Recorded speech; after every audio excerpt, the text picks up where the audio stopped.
What would you put in your backpack if you had a new coaching engagement but could only take a limited number of items? Each episode, The Coach's Backpack looks at the multifaceted world of coaching and asks a new guest to tell us what they would take with them and why. Hi, I'm David Lowe, and this week we're taking a peek inside the backpack of Andy Bird, leadership coach. Welcome, Andy. Hi there, David. Great to be here. Great to talk to you. So, Andy, how would you describe what you do in under 20 words? In a nutshell, I provide support, inspiration and guidance to help people flourish and succeed as leaders. Thank you very much. I think that was 17 and a half words. So yeah. I think you were under. That was okay. Yeah. Okay, right. Well, let's crack on with this. We'll find out more about Andy Bird as we go through this. So here's the concept. You've been asked to coach a new client, but you're limited to what you can take with you. So you've got your essentials, you've got your clothes and your toothbrush. And in addition to those, you can take one book, a tool, technique, concept, method, approach, etc., one other item of your choice, plus a person from the past or the present to accompany you. You can go in any order you wish, Andy, but what I would like to know is what would you take with you and why? If I think initially about the book, I was lucky enough many years ago to work with a fantastic leadership coach myself called Steve Radcliffe. He inspired me greatly as a leader back in the day when I was running my own business, but so much that he actually inspired me to become a coach in the end. And he wrote a wonderful book, really straightforward book called Leadership Plain and Simple, and made a big impact on me, that book. And I would take that with me because I would always be drawing on that and suggesting it to some of the people I work with, because it just boils down what potentially is a really overcomplicated subject like leadership into some really simple ideas. Okay, so Leadership Plain and Simple by Steve Radcliffe. Now, people are obviously rushing off to buy this book now on your recommendation, but just to encourage them a little bit more, if you were going to pick a snippet out of it or you were going to summarize it, what would you say about the book? But at the heart of it is an idea about what leadership's all about. And there's so much written about it. It's so complex in many ways, the way people describe it. But really, when you think about leadership, there are three elements to it. And Steve puts this across brilliantly. The first is a leader thinks about the future. And they have some sense of what they want to create or change in the future. And they start from that place. They then, secondly, engage other people in moving towards that future and helping to create that future. And then thirdly, they just deliver it. They make sure it happens. They actually deliver the results in the end in practice. And he just distills this essence of leadership into this concept of future, engage, and deliver. And everything else falls from that. I think that's a really neat way of thinking about what it means to lead other people. So often people get confused by whether they're a leader or they could be a good leader. But when you think about it like that, I think anybody can do that. It's just about building up the confidence and some of the skills involved to do it well. Okay, so the third point there is that they do it. Is there a suggestion that they're involved rather than stand off? Or great question. Yeah, no. So as you begin to lead and have to deliver through others, then it's much less about being an operator oneself, actually doing some of the work. It's about creating the environment, building the capability in others, making sure there's some sort of accountability and follow through on things. And that's one of the challenges of leadership, is to move away from doing everything yourself to actually try and foster the environment in which other people can have that responsibility. I may be spoiling what's to come in a moment. What's the thing that you see the most when you're leadership coaching that Steve talks about in his book? I think we've begun to get into it just there, actually. When you begin in your career, you start as an operator doing stuff. You have lots of lists of tasks, and you get good at that, at doing those things, and you get promoted to being a manager, and you begin to oversee some of that and handle some of the trade-offs, the complexity and so on, and a bit of people management involved in there. But when you move into being a leader, there's a bit of a bigger step change, and lots of people move into leadership roles without actually moving away from being an operator and a manager, because they probably quite enjoy some of that stuff. They're probably quite good at it, and they worry about letting it go in case things don't get done well. And to take that step and let go of some of it and begin to work in a way that's different, in a different kind of mode. That, I think, is the biggest challenge. And that requires people to really think about what leading means. And it's not just about getting stuff done. It's about, again, moving into the future, thinking more strategically, thinking about purpose and the direction you're trying to head in. And there's a huge part, probably the biggest part, is about this engagement piece, creating the relationships, the clarity of roles and responsibilities, building energy in the team. All of these things we don't often think about consciously, but that's the job of leadership. And we need to spend our time doing that rather than just worrying about crossing the I's and, or you don't cross I's and dot T's, do you? It's the other way around. Well, if you're cross-eyed, you do. So, yeah. Dotting the I's and crossing the T's. Just as I haven't done that for a while, as you can tell. There's one thing you said there that is a bugbear of mine, and I don't know if it's a bugbear of yours. People who are good at their job becoming managers. It's like that star footballer that they say, tell you what, you scored the most goals, let's make you the manager of the team. And if you're a player manager, then okay, right? You can still score the goals, but often people get promoted and then stop doing the work. Yeah. And they've not got the skills for leadership, right? Yeah. They've just got the skills for doing the job. Yeah. I mean, that's right. And they may not enjoy it. I mean, it's interesting, we're tending to talk a bit about the business environment, where I think it's absolutely true what you say.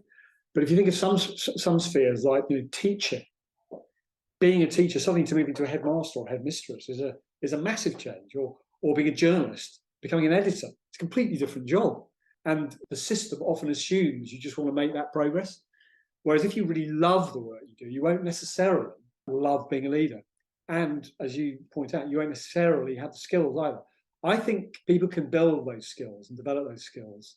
Steve talks about them being muscles, having leadership muscles. You have to practice and get better at it. And you can do that. But what matters probably more is that you've got to enjoy it. You've got to want to be a leader. You've got to want to do some of those things.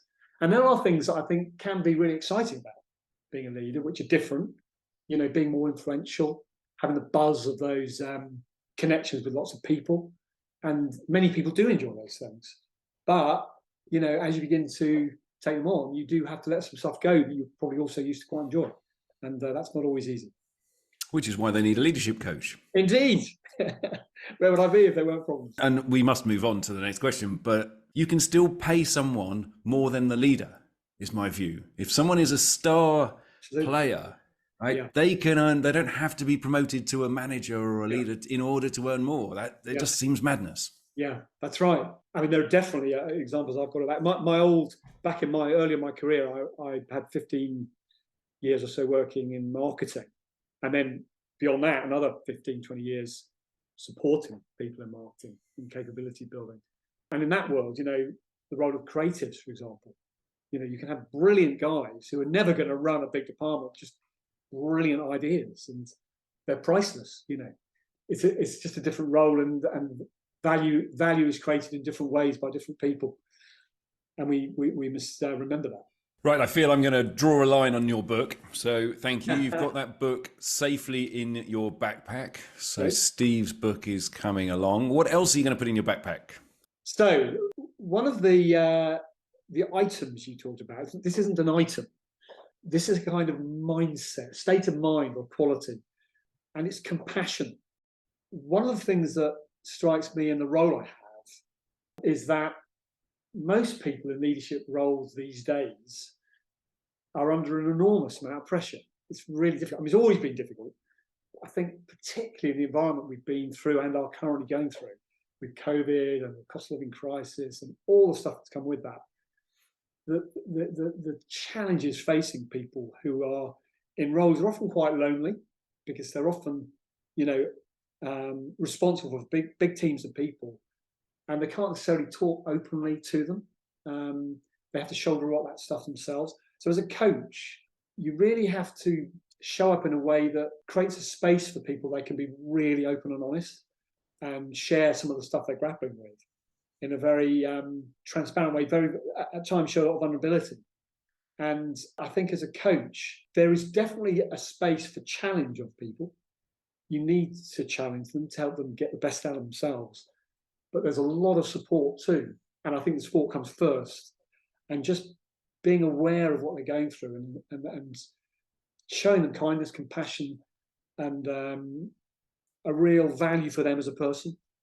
I think that's pretty essential founding stone for the whole thing. Nice. Okay.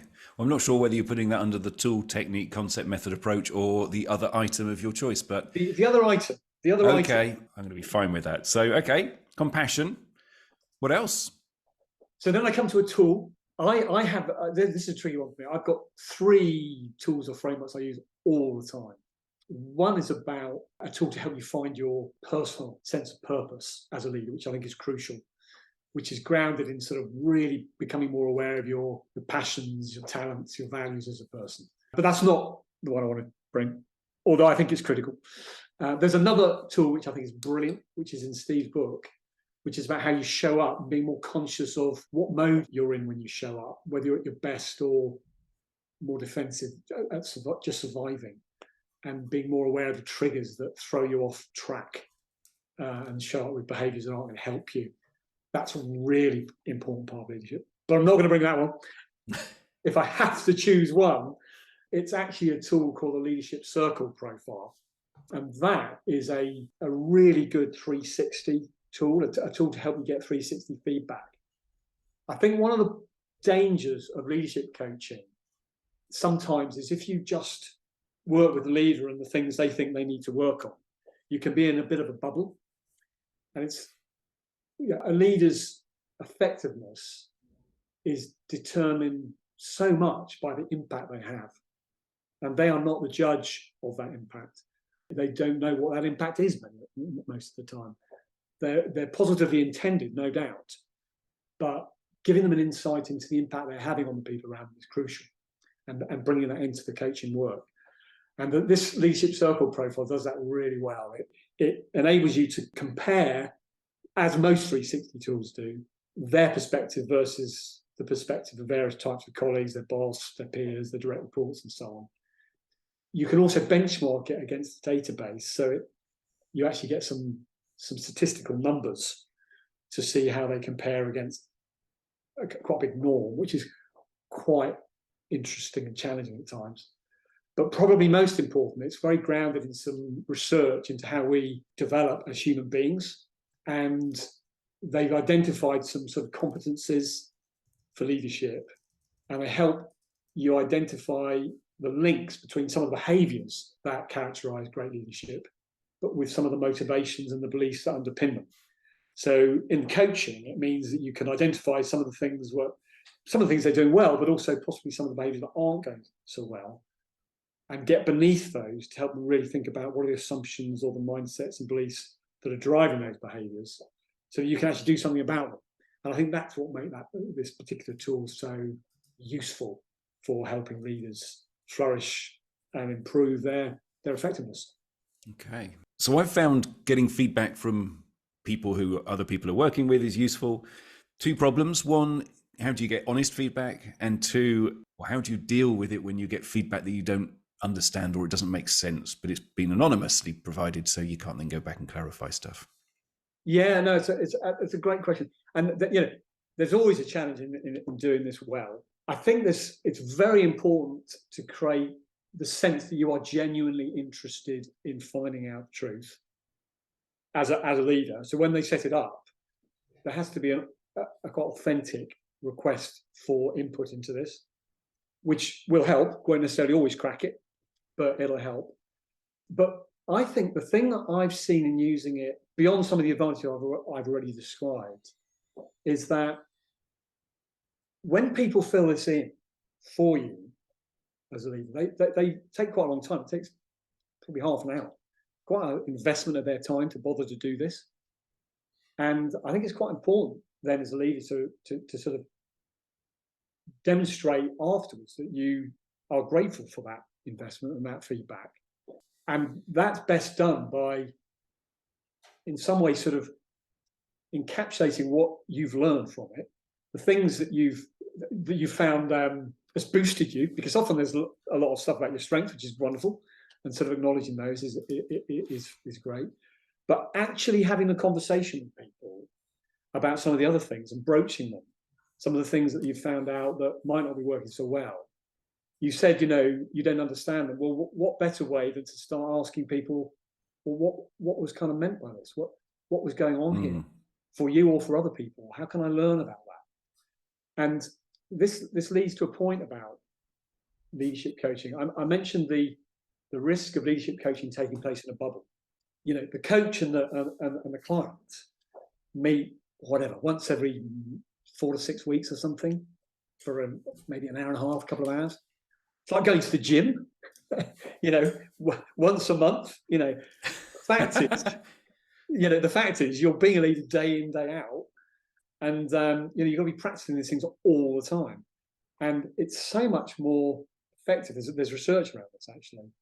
If you involve other people in your development, rather than it being behind closed doors, you coach, you open up, share some of the things you're working on, ask people to help you address some of these things. Quite often, some of the things you're grappling with will be because the way people are behaving around you, and that you need to ask them to help you by changing what they do so that you can change what you do. It's a sort of interactive thing. And I think that one of the benefits of doing 360 is if you can open up a conversation of that type with people that hasn't happened before, that in itself can actually be quite transformational. So, and then it cuts through some of the problems that you've rightly identified. I think it helps a lot doing that. Good stuff. So the final question for what you're taking along with you is, whom is going with you? Yeah, right. Yeah.